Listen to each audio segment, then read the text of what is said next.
this G2 roster. No, let's get into it though. I actually want to talk about the new G2 because the other thing is you can also tell the people who've been in that org a long time are not used to losing, bro. Like after that first week, they wanted it to be like, well, you know, okay, yeah, 1 and 2. Okay, I guess we haven't ever been like, you know, near the bottom for loads of splits. But you know, I tell you what, let's see later in the split though. Like maybe we'll go 3-0 next week, and then all of a sudden it's like you're 3 and 3, and it's like you still haven't got a winning record yet, bro. And they're like, yeah, okay, you're talking shit, but like didn't I beat you in the past? Like we're saying that like trash talk and stuff. It's like no, let's talk about today.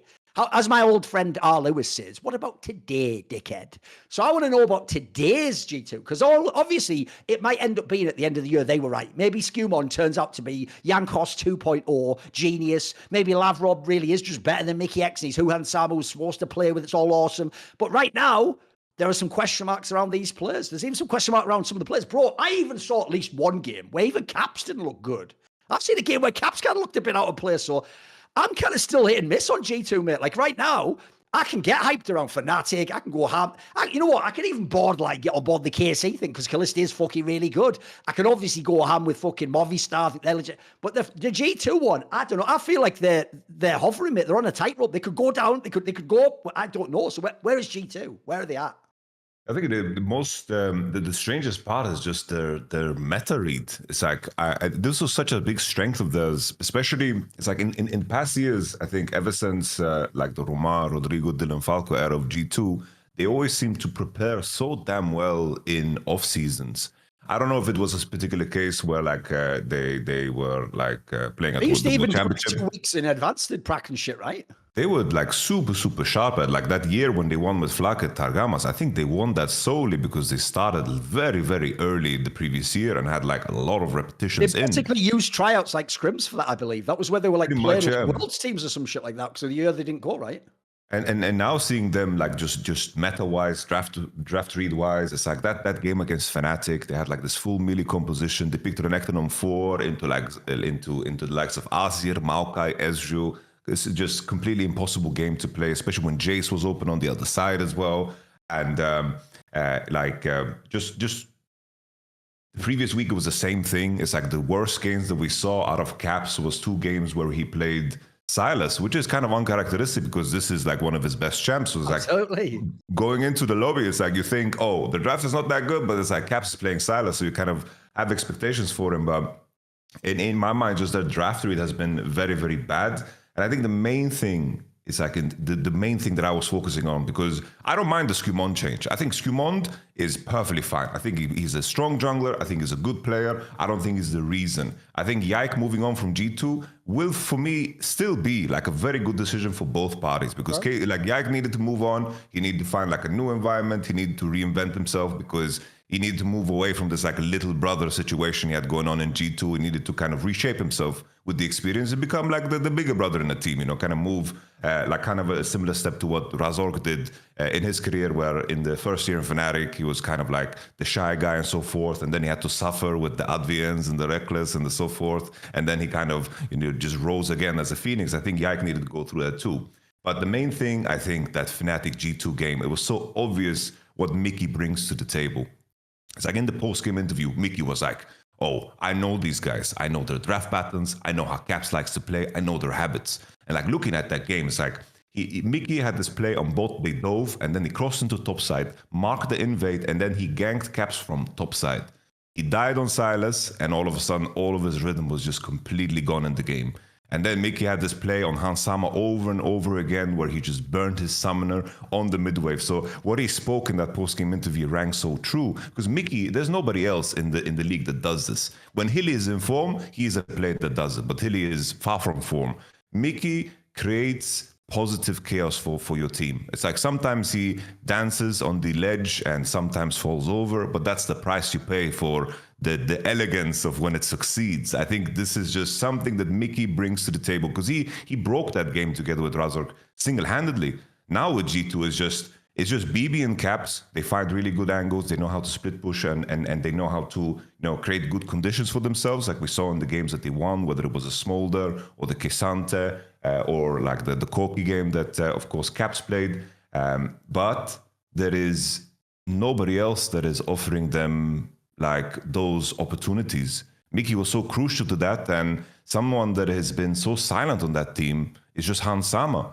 It's like Hans Sama, the way it worked for me with G2 in the past was just, he was like the European Gumayushi in the sense that enabled our career. It was a very different champion pool, but Hans Sama was always picking lane dominant AD carries just to enable Mickey to dominate the whole map. This was the trend for the last 2 years. And now when Hans Sama is picking these lane AD carries, what are they actually enabling? They are enabling Labrov, who was impactful in BDS, but is just not at the same level. So Mickey is everywhere if he can be. And they are truly, truly just missing that element of their gameplay. I've got a little spicy angle for you too, because first of all, there was an interview published today with a guy who seems like a newer guy to esports. He's a guy called Lee Jones Esports, but I saw he was doing a bunch of like remote interviews with people in LEC, and he published one today with Mikyx, where when he talks about leaving G2, he says, I could see that some people were acting differently towards me. So it felt like we kind of gave up on fixing some of our issues. It just felt like a big waste of worlds. As in, he even feels like Worlds wasn't like a legit try. Like people weren't like on the same page. Now, here's what's going to be interesting for you. 2 details that have never been revealed. I just happen to know them. Like one of them will be, which is, look, I won't say what, but there's a forthcoming piece of content coming out where G2 Alan, whatever his name is, G2 Stilgar, the guy who took over from Carlos, the CEO of G2, is on a Last Free Nation podcast. And on that, I mentioned something about like Mikyx not being in the team or whatever and how they got rid of him. And I think he even tries to correct me like a fucking executive would and go, he left. And it's like, no, he didn't leave, bro. What happened is his contract might have run out, which in G2 is a signal we weren't going to keep you, because we all know they sign you, so you always have 1 year remaining. So that if they don't want to do that, and if they're really, really good, they sell you. And they have the option basically, which is, by the way, a totally legitimate approach. But when you say leave there, if you listen to the interview that Mikyx did with Sheep Esports, it's actually implied by Mikyx he didn't want to leave. He's even saying when he's winning in Fnatic, it was sort of like, you know what, I don't agree with some of their decisions. And you could tell he was a little bit bitter about it. And then he wanted to beat them, not just because they're another top team and they're the top team. He wants to beat them to show them, hey, look how fucking good I am. You think Labrov's as good as me? Let me show you how good I am. So I want to take this angle and just point out a detail that was never revealed, which is this happened before. Remember that meme of fucking Marty McFly? Like, hey, I've seen this one before. What people don't know is when Mikyx left G2 the first time after 2021, I've heard the same thing happened. What happened was, because as the year moved on, they came to a bunch of the players, and actually G2 offered them another contract, by the way. People like Wonder, people like Mikyx got offered another contract. Grabs. And what happened is, because they all said, oh, I don't want to re-sign, because actually that team, as you'll find out soon, was a fucking nightmare. There was a lot of problems in that team. There's reasons it didn't win, and everyone's actually pretty cool. Like, yeah, fuck that lineup. So because they already, I think in the summer split, it was known in the team, they're not going to be here next year. The same thing happened. I heard what happened was other people in the team just started behaving towards you like you were going to leave in 5 minutes. Not like we're building like a thing together, and if we succeed, sky's the limit. You know, who knows what happens next year? Maybe we win the championship. Maybe we go to final worlds, then we re-up all of us, and it's the band back together. No, there was that whole vibe of sort of like, I'll do what I can, but like, you know, I'll only go this far because you're going to be gone soon anyway. Like, I don't want to waste too much time building a relationship with you. I've heard a similar thing happened. And spoiler, does anyone remember what happened? Mikyx went to a team called XL that was a meme at the time and couldn't even make playoffs. It was that place Cadrell used to play, and he had a demon split where he looked like the MVP. Bro, I don't think it's just Mikyx. Like, listen, he is an all-time great player, but all-time great players, if you ever watched The Last Dance, Michael Jordan basically admits it in that. It's not really that everyone had beef with him. Because he's so great, to play a 10 out of 10 game every game, there's no reason to. Even the greatest player is going to go, I don't have to take it that hard against this opponent. Oh, it's just a regular season game. I'll see him in the playoffs. So what you do is you look for, and if possible, you invent beefs. You just look for a thing that they said that was slightly disrespectful. No, I don't agree with that. Oh, he thinks he can say that about me. You do that, you get yourself going on that righteous indignation because that'll fuel you. It's like Christopher Hitchens used to say, hate is like a junky emotion. But I tell you what, it's fucking fuel. Like if you sit down in the morning, I can tell you, mate, the amount of time, think about how many of our tweets are before 12 p.m. If I wake up, I've had a bad night's sleep, mate. Oh, fucking hell, the caffeine doesn't hit quite that well that day. Oh, the breakfast doesn't sit a bit well in my guts. You know what? If I come online and ESL's done some bullshit, mate, at that point, you may as well like fucking, my keyboard may as well be a fucking 6-shooter coming out the holster. Motherfucker. You want to talk shit in my world, in my esports? No, motherfucker. Because here's the thing you guys don't know in esports. I'm actually quite magnanimous. I let you all believe you're all part of esports. I was here before you all. I'll be here after you all. And even the people who used to be able to pull rank and go, but I was here before you, Thorin. I go, yes, and what have you done in the last 20 years? And they're like, Yeah, I'll just go back to my corner office as an executive at ESL. Got some reports to file. Suck my dick. I don't file reports, motherfucker. Motherfuckers file reports on me. I don't even know if that's a good thing. It sounds like police at that point in time. Whatever, it was going on. Listen, this is stream of consciousness. It's all good. It's all good. Bring it back. So my point is, first of all, I think Mikyx has like a different motivation to just be the best support. And also, so far, on both ends, he's proven his point. He is dynamite. And at the moment, I'm sorry to Labrov, this is why when you've only had one team where it was really excellent, and BDS looked fucking great with him in it, but that's the only lineup I've ever seen it working. I've only seen it work with Crownie and Ice so far. If people don't know, go back in history, boys. He played with a bunch of champions and it didn't work. He played with Comp. He played with fucking Kazi. These guys aren't bombs. Like, we've seen them become very good players. So I think for Labrov, I'm with you. Skewbod's a rookie as well, mate. So he's going to get his chance. No one's going to judge him off the first split. And G2 clearly put their investment into him. If you're Labrov, though, I'm just going to say this, Labrov, you're the guy they might replace if things go really badly. Like, if they lose this year, you might just be fucking, you know, I'd keep opening those connections to, like, some of the other teams. You might need to go back. So I think Labrov's got a lot of pressure on him because actually he's getting pressed by one of the all-time greats, mate. If I'm Mikyx, I want you to look stupid. I want to show you, like, oh, I'll just lock in the Leona. Oh, what's that? Fucking you up, am I? Yeah, exactly. It's great. I love it, mate. I love banter like that. I love when it's real rival. It's not fake, you know. They're not like, haha, we want to beat you. He wants to fucking make them look silly, bro. I love that shit. It's like there's two things I want to just bring up just as a follow-up, because it's like how people judged Mickey's last year was just so ridiculous. Yes. It's like it's kind of similar in a sense where I had the same conversation surrounding Canyon, because it seemed like for the longest time in regular season games that he was just phoning it in. There was like this meme that basically the Genji would never get first blood because Canyon was just like kind of sleeping in regular season games. But then it's like when you got deeper into the season and you're playing the final game of the season, Canyon is the name on everybody's mouth. Yes. And that's, in all honesty, when you have rosters like that, that's the only thing that you care about. When it comes to Mickey, it's like his biggest performances last year was MSI. Like, I don't care that he got caught 4 times playing against Mad Lions Koi in winter split finals. Like, I don't care about him dying a little bit too often in a regular split game or like dying level 2 against Fnatic. I honestly don't give a damn, because when you go to MSI, he's the one that is competitive with Korea. He's the one that is getting leads. Yeah. He was the one that's dominating bot lane. His world championship was really, really good too. His regional finals was absolutely insane.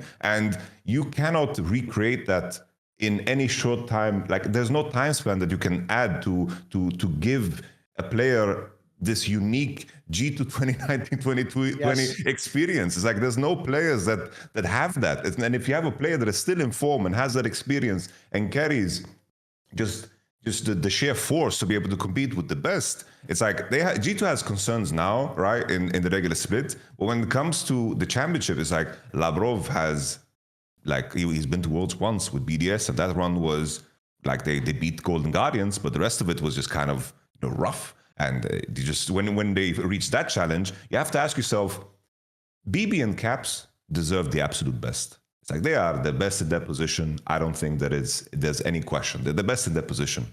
If this year goes bad, how will Caps perceive his offseason? Because I hope that he feels empowered. I'm looking very, very far ahead, but I remember the story of how the 2019 G2 roster was made. Caps and Mickey, like, that was the main thing. They wanted to play together. That was like the core. Perks was the mastermind, but the core was that Caps and Mickey loved playing with one another. And then he left one time and that didn't go well, right? There was G2 continued. They won, of course, spring split. But then now again, it's like we had Caps on the sack down.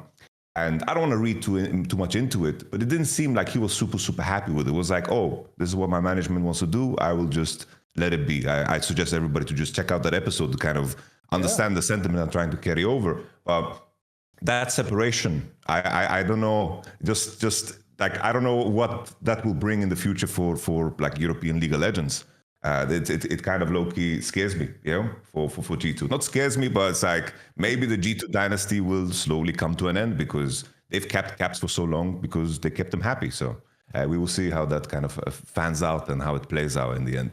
Watch me do the Thorin thing where I upset people. Here's why it will.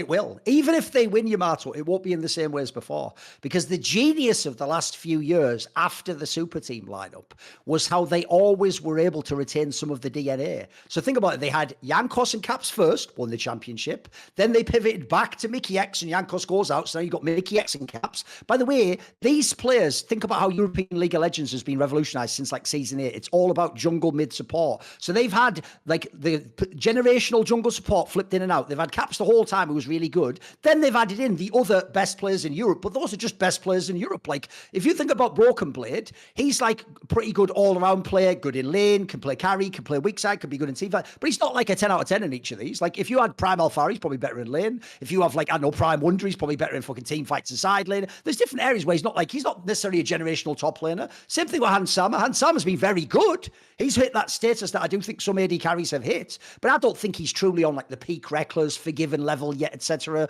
Well, we'll see with Upset and him are sort of contending. I think that's the real rivalry people have missed the last sort of 6-7 years. But I actually think people forget Hans Sama only has really good splits or kind of off splits. He doesn't really do the sort of like, I always give like, I'll tell you what, I'll give credit to Reckless. He would always give you like a 7 out of 10 split. You know what I mean? Look, he played a bit conservatively, but that would allow him to make his performance consistent. I've heard from all the teams that Hans Sama's in, his whole vision is just smash the lane, 2v2, and then once we do that, I have agency to move on the map, then let's play around me and let's carry the game. He almost thinks as ADC like the fucking LPL top laners do when they're on the carry champion. It's like, once I get the lead, I transfer that to all of us and we go and smash the fucking game. He's actually almost play like old school League in that sense. Like, just feed me, just get me ahead. Well, the problem is, I've seen like that year when he was in Team Liquid and it didn't vibe with his fucking support and he was off with his team and they didn't want to play the way he did because they had different players who were all used to being like the shot call, the team, the carry, or everyone on that team because it was a super team. So I'm very, it's actually Hans Sama's the one that I'm also concerned about out of the traditional players because, bro, he wasn't on that lineup, that classic lineup. He hasn't shown me that like super genius part. I think he's very, what I love about Hans Sama is this: if you play to his strengths, he knows his own strengths and he can be very good at those strengths. He can be among the best. But I've never seen him as like the AD carry that does it all, you know, does every style and does everything you want to do. Like, I know what you mean about the Gumayushi angle as well. Like, he also clearly did himself know at one point he had a generational talent because he would do, like, I agree with you. In traditional League of Legends, the support's always subservient to the ADCing and then what he wants and how he wants to play. But when you have Keria, when you have Mikyx, when you have Prime Hylissang, you make their fucking game work. I mean, the joke at Worlds was, it's not like Keria can't play Braum. It's just, what's the point in having Keria if you've got Braum? Like, that just disabled all the stuff he's going to be godlike at. You want him to be on some shit where he's actually Keria. See more cool, funny, interesting clips based on topics from my content? Well, subscribe to this channel then, or, you know, be a pleb and don't.